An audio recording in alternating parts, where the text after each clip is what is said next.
বাংলাদেশের মঙ্গল ভারতের চেয়ে বেশি অন্য কেউ কামনা করে না বলে দাবি করেছেন ভারতের পররাষ্ট্রমন্ত্রী এস জয়শঙ্কর।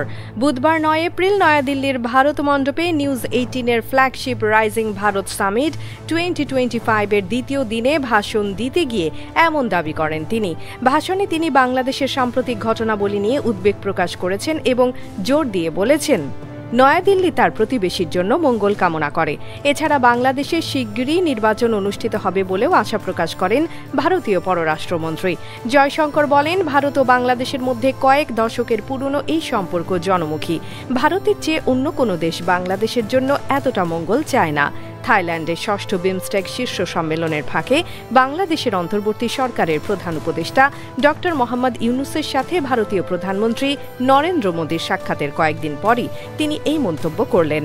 বুধবার ড ইউনূস মোদীর সেই বৈঠক সম্পর্কে মন্তব্য করতে গিয়ে ভারতীয় পররাষ্ট্রমন্ত্রী বলেন, আমি মনে করি আমাদের পক্ষ থেকে বৈঠকে যে প্রধান বার্তাটি বেরিয়ে এসেছে তা হল ঐতিহাসিক কারণে বাংলাদেশের সাথে আমাদের সম্পর্ক খুবই অনন্য।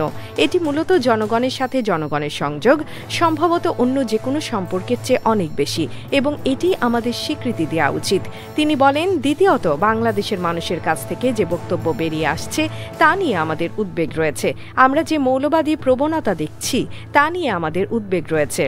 সংখ্যালঘুদের উপর হামলা নিয়ে আমাদের উদ্বেগ রয়েছে। আমি মনে করি আমরা সেই উদ্বেগগুলো প্রকাশের বিষয়ে খুব খোলামেলা ছিলাম। জয়শঙ্কর জোর দিয়ে বলেন, ভারত বাংলাদেশের পরিস্থিতি নিয়ে উদ্বিগ্ন। তিনি দাবি করেন, একটি দেশ হিসেবে আমাদের চেয়ে বেশি কোনো দেশ বাংলাদেশের মঙ্গল কামনা করে না। এটা আমাদের ডিএনএতে আছে। একজন শুভাকাঙ্ক্ষী হিসেবে, একজন বন্ধু হিসেবে আমরা আশা করি তারা সঠিক পথে চলবে এবং সঠিক কাজ করবে। এছাড়া বাংলাদেশে শিগগিরই নির্বাচন অনুষ্ঠিত হবে বলেও আশা প্রকাশ করেন ভারতীয় পররাষ্ট্রমন্ত্রী। তিনি বলেন, গণতান্ত্রিক ঐতিহ্যের অধিকারী একটি দেশ হিসেবে গণতন্ত্রের জন্য নির্বাচন প্রয়োজন। এভাবেই ম্যান্ডেট দেয়া হয় এবং ম্যান্ডেট পুনর্নবীকরণ করা হয়। তাই আমরা আশা করি তারা সেই পথেই যাবে।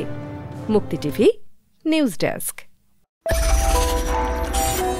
আপনারা দেখছেন আমেরিকা থেকে সম্প্রচারিত মুক্তি টিভি।